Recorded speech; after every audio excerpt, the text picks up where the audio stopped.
Welcome back. Welcome back to the F1 video. Yesterday was my birthday, so I actually didn't record yesterday. So that's my apologies. But yeah, appreciate you guys' love and support for that, man.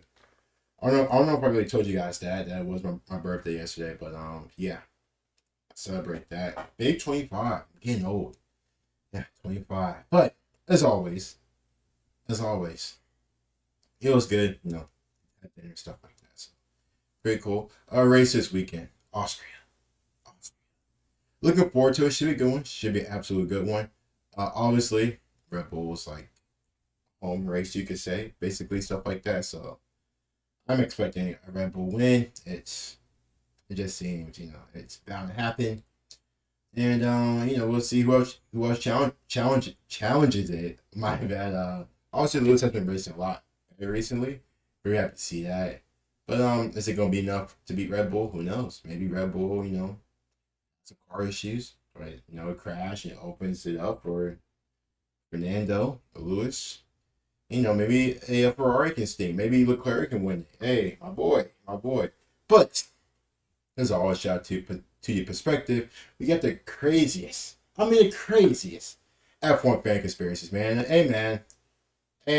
I'm not. Hey, I'm all for conspiracies, but I'm not really sure what's gonna happen. I can't really speak, so I'm stuttering and shit. But as always, hopefully you guys are doing good and amazing. Let's go and let's just hop straight into it. As always, don't forget to like the video and subscribe to the channel. Make sure you guys do have a post notifications on so you guys know when the video goes live. And let's get started. Okay, speed. That was I crazy. love a Formula One conspiracy theory, so much that I have an entire series dedicated to it. And I know that you like them too. In fact, I often get messages from all of you, the viewers, giving me your own conspiracies or some that I should look into for future videos. So I thought it would be a good idea to put the question to you on my Instagram, asking you for your favorite F1 conspiracies or even your own that you've thought of yourself. I don't know if I Now have one. together we're going to open a can of worms and we're going to go through 5 of your fan conspiracy theories.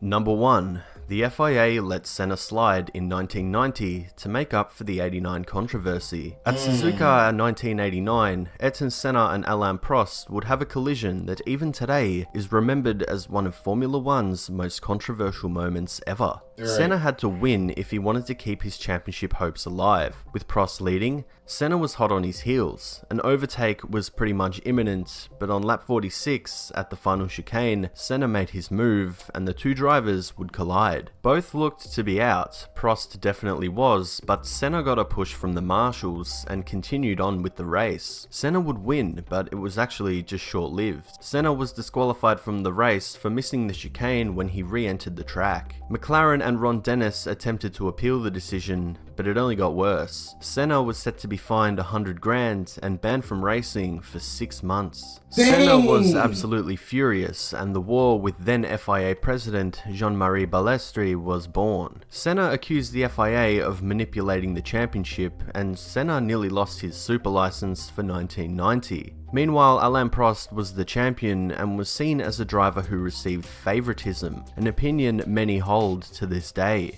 So what happened in 1990? Well, we're at Suzuka again. Ayrton Senna wasn't exactly pleased with starting on pole position on the dirty side of the racetrack. The stewards initially agreed to change it, but unfortunately it didn't go Senna's way and he really wasn't happy about it. Senna was in yet another title fight with his rival Alain Prost, and if Prost didn't finish the race, then Senna would have been champion of that year. So at the first corner, Senna went for the gap that definitely did exist, because he is a racing driver. The two collided, both were out of the race. This meant that Senna was the world champion. He wasn't disqualified, he was the champ. The theory suggests that the FIA secretly regretted what they did to Senna the year before, kind of admitting that they were in the wrong, but not publicly, and so they allowed that incident in 1990 to go unpunished. Now, it sort of makes sense, but Balestri was still in charge, and he was the one that stopped pole position from being moved to the clean side of the racetrack. He still had it in for Senna, and Senna still had it in for him. Still, this is definitely a good one. Verdict? Maybe. Hold up.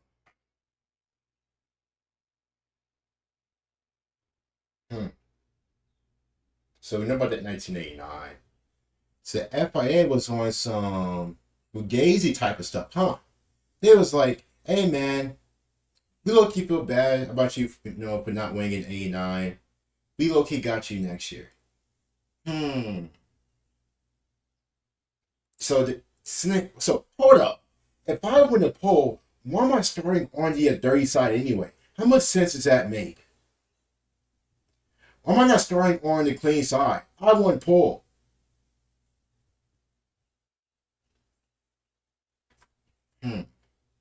Now, real question is, did Ron Dennis know about this? Number 2.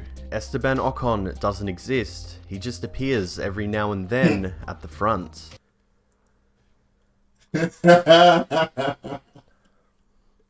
You know what? I was in the paddock and I didn't see him. So, verdict?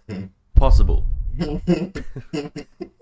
Number 3. The FIA helped Mercedes develop the V6. Ooh. This story exists on Reddit and on other corners of the internet. The story suggests that Mercedes had some sort of assistance from the FIA and got the jump on everyone else, putting them ahead of the competition and in pole position for the future. We all know Mercedes started development on their V6 hybrid power units earlier than everyone else. It was a big part of the reason why Lewis Hamilton joined the team. Mercedes were ready for the new era, and their vision and aspirations were extremely high. This one for me is a classic conspiracy theory, not one that I believe. But Luca di Montezemolo, former Ferrari head honcho, claimed that Mercedes began work on their power unit as early as 2007. Now, I must clarify, this does not mean they had some dodgy under-the-table deal with the FIA. I just truly think Mercedes were looking at the future and were simply ahead. Di Montezemolo admitted that the reason Ferrari agreed to new engine regulations was because he didn't want Ferrari to look scared. Verdict?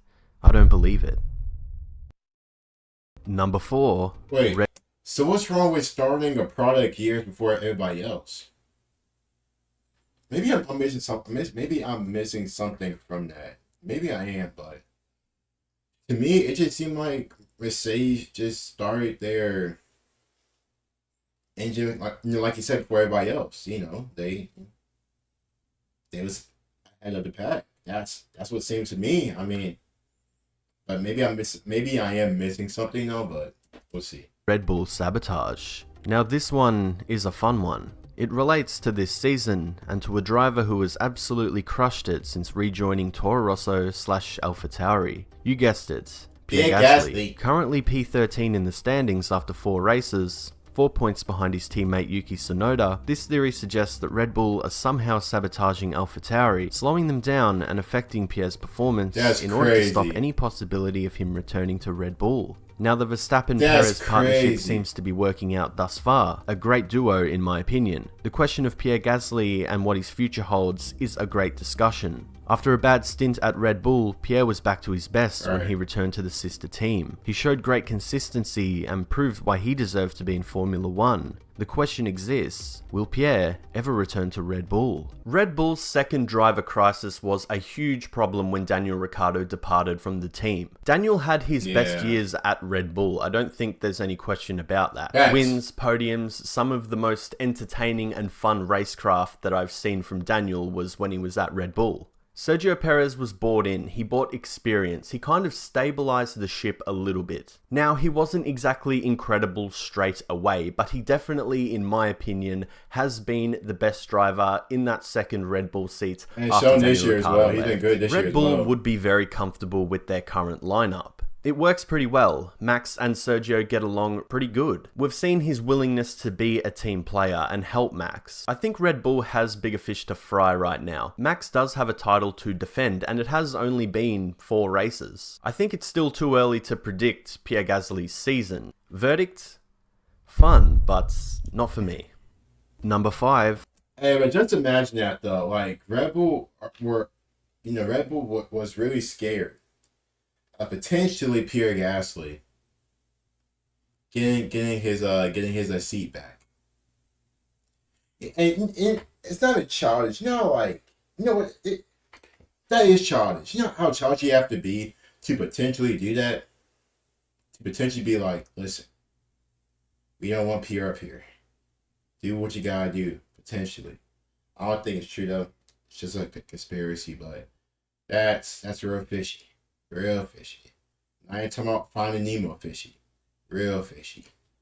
Catfish. Something happened to Mercedes at Singapore 2015. Mercedes were the clear favourites for the championship in 2015. It was their second year in what ended up being one of the most dominant periods in Formula One history. But when we got to Singapore, it all kind of went wrong for the Silver Arrows. Mercedes would struggle at Marina Bay, qualifying 5th and 6th. Why? Well, there was no answer. It baffled fans and Mercedes themselves. To be so good and suddenly off the pace without any explanation instantly sparked online conspiracies. Some pointed to the power unit simply struggling with the Singapore climate. Maybe Others that's suggested a secret tyre change that caught Mercedes off guard, or even Mercedes being caught with illegal parts by the FIA, and the whole thing being kept on the down low. Whoa. The world went back to normal at the next round in Suzuka, and Mercedes 1-2 pretty much killed all conspiracies. But at the time, some even thought it was the beginning of the end for Mercedes F1 dominance. The troubles in Singapore go back to the drivers struggling with their tyres. Unable to generate any heat into the surface of the tyres caused the drivers to lose a lot of traction. It was a hiccup for Mercedes that everyone was kind of confused about at the time. It was very short-lived, but either way, it had a lot of people talking. Toto Wolff was quick to shut down any conspiracy, and the whole thing now is just simply a memory. Verdict? This one's fun. Cat. So, what was your favorite? Please let me know in the comments section. I love hearing your fan theories and your opinions. It's always good to hear. Make sure you follow me on Instagram so that you can get involved in the next one, because I might keep doing more of these from time to time because it's just fun to make, great to read, and it gets me thinking. Over on Instagram, So, that Mercedes one was, to me, it seemed like it was just a one-off. I mean, but like, imagine if Red Bull was just slow as shit in Austria. You know what I mean? Like, I imagine that they were just slow as crap in Austria. You know, they qualified like P7, P8. You know, and like there was no changes, no like different stuff going on. It was just, you know what I mean? Like, so that is kind of funny. It's always good to hear the fans' conspiracies, man. That Sinner one is that's part of the players. You know, Sinner's my boy. So, you know, it's I don't know, that one's gonna But as always, you guys let me know if you guys have any F1 conspiracies down below in the comments down below. As always, don't forget to like and sub. Be safe. Talk to you guys later, man. Peace.